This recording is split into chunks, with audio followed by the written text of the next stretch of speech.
to the next frontier of personal technology, implanting a microchip in your own body. Welcome to Plain English, the podcast that goes at the right speed for English language learners. Listen now and read the transcript online at plainenglish.com. Now, here's Jeff, your host for today's episode. Have you ever wanted to pay for public transportation, access your office building, or pay for lunch just by waving your hand? You can, in some very limited cases, by implanting a microchip in your hand. The only catch is you have to live in Sweden. Welcome to episode 78. I'm Jeff. JR is the producer, and you're listening to Plain English, the best podcast for learning English. You're not only learning some new English words and phrases, but you can also learn about what's going on in the world at the same time. Not a bad deal. The transcript for today's episode is available at plainenglish.com/78, and on that transcript, you can find instant translations of the most difficult words and phrases from English to Spanish, Portuguese, Japanese, Italian, French, and Chinese. The English phrasal verb we are going to talk about later on is show off. Let's dive right in. It sounds like something out of the future, but I promise you it's actually the present for some people. Microchips implanted in humans can be used to pay for purchases, take a train, open locked doors, and access medical records. All you need is someone to inject a small chip about the size of a grain of rice between your thumb and your forefinger. That's what about 10,000 brave souls around the world have done, all in the name of convenience, and probably to show off a little bit. I say show off because it really isn't very convenient unless you can actually use the microchip in the places that you often go. And in case you haven't noticed, not many places around the world are actually open to scanning your hand, at least not outside the movies. Still, that's not about to stop these early adopters, most of whom are in Sweden. The National Railway Company started a program to use microchips as passenger train tickets. About 130 users have taken them up on that offer. They buy train tickets online, and the conductor scans their chip instead of asking for ID or a paper receipt. At this point, all the chips do is transmit a limited set of data, usually just a number, when they are scanned by a special scanner. The chips don't actually have any computing power, and they don't receive data. It's really just like a simple transmitter of limited information. It's up to the outside world to connect that number to useful databases, like the passenger list on a train, for example. Some companies in Sweden have also started using microchips as a way to enhance building security.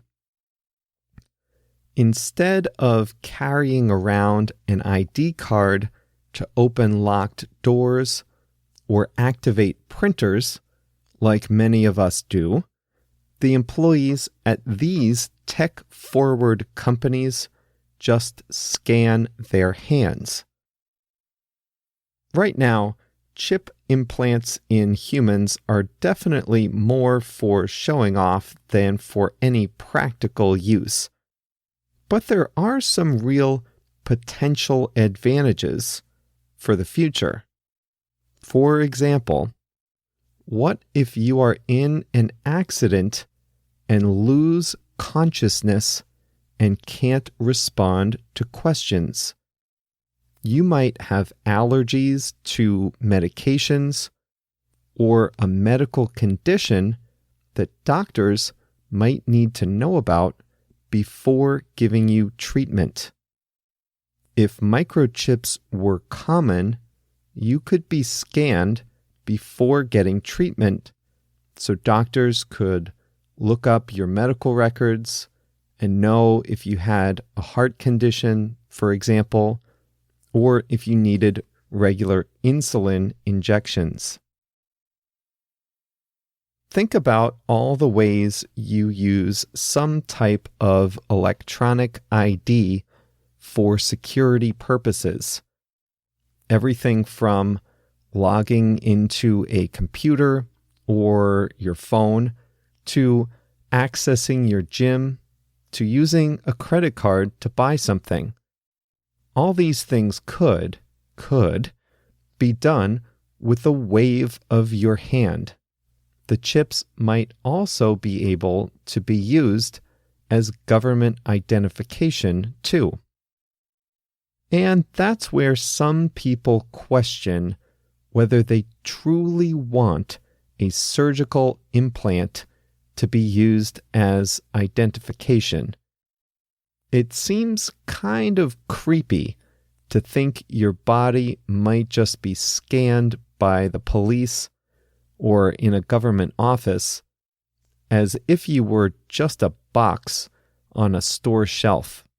Plus, I think for every technological innovation, there are always people who will be able to cheat it. At first, I figured a chip implanted in your hand could never be lost or stolen. And it's true it could never be lost, but it doesn't take too much imagination to think that it could actually be stolen. It could also be hacked, right? Who knows? The idea of surgically implanted microchips is not new. In fact, they've been used with pets and livestock for a long time. In some parts of the world, like England, the United States, Australia, Japan, and Israel, pets like dogs and cats get microchips inserted. This helps animal shelters identify the pet's owner if the pet gets lost, saving shelters the cost of taking care of lost pets and saving pet owners the anguish of missing their furry friends. Chips are also used by scientists and government agencies as part of their research into wild species such as bison, elk, grizzly bears, and deer. Yeah, I don't think this one's for me. I don't have tattoos or piercings, and I don't like needles. Let me say hi to some friends of the program who reached out via Facebook.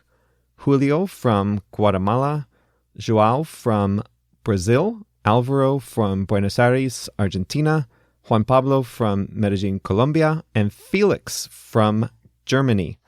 Thanks to all of you for reaching out, commenting, sending notes. If you're not connected with us yet, you can find us on Facebook at Plain English Pod. That goes for both Facebook and Twitter, Plain English Pod. You can also join our email list every Monday and Thursday when a new show comes out. I send an email to subscribers summarizing the main topic, summing up the main topic, you might say. I also put an explanation of one more English word or phrase, and I put links to the English articles I read to prepare the main content. So if you like the topic, you can read more in English by following those links. If you want to get those emails, it's really easy. Just go to plainenglish.com/mail and enter your details. plainenglish.com/mail, M-A-I-L. Today's word is a phrasal verb, show off. When you show off, you are doing something just to demonstrate to others, just to show others what you can do. When you show off, you usually don't do that thing for yourself, but you want to get a reaction from others. You're only doing it for the attention. Do you remember how you heard it just now? In my opinion, some people who have microchips implanted in their bodies are actually using it to improve their lives, especially if they use it to access their buildings at work. But I also think a lot of people are just showing off. If we're being honest, the chips don't actually make most people's lives easier. If you're on a train in Sweden, you can scan your phone or scan your hand. Does having a microchip really improve your life? Or are those people just showing off? Do they want other people to think that they're really technologically advanced? I guess I'll never know for sure, but I suspect a lot of them are just showing off. They want their friends to think they're high tech. They want people to stare at them as they get their hand scanned on the train. If so, then they're showing off. They are doing it just because of how it looks to other people. We all know people who do things to show off, and it doesn't usually make a good impression, at least not on me. Sometimes people with a lot of money, or people who think they have a lot of money, try to show off by buying expensive cars, clothes, jewelry, just to show off to others. Kids will show off all the time. They do things just for the attention of their friends. Boys will show off to girls, maybe by smoking or breaking the rules. So in this sense, showing off is bad. But I should mention at this point that this is a tricky phrasal verb with another similar meaning, but in this other meaning, it is not necessarily bad. To show off can also just mean to demonstrate your skills or to reveal something. Let's say you play golf and you worked hard at your putting and on the driving range all winter long. When the sun comes out, you want to show off your new skills on the golf course. You want to demonstrate it because you're proud of the work you put in.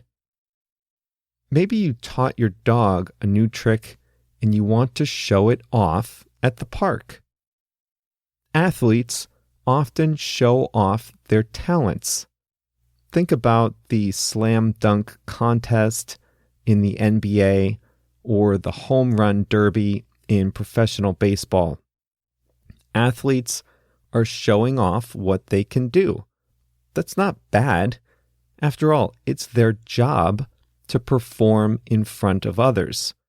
They have the skills, so it's not bad to show them off. In my opinion, and this is probably more just my opinion than an actual definition, but in my opinion, it's all about your intentions. If you're proud of something and it's authentic, then showing off isn't bad. But if you're doing something just to get attention, or even worse, to make others feel bad, then showing off is not a good thing. I'll give you one more example that I think illustrates the difference between good showing off and bad showing off. I'm American and we love cars in the United States, so this will be a car example. Think about these two examples, okay? In the first case, someone saves up her money, does all her research, and finally buys a great car that will make her happy and that she can afford.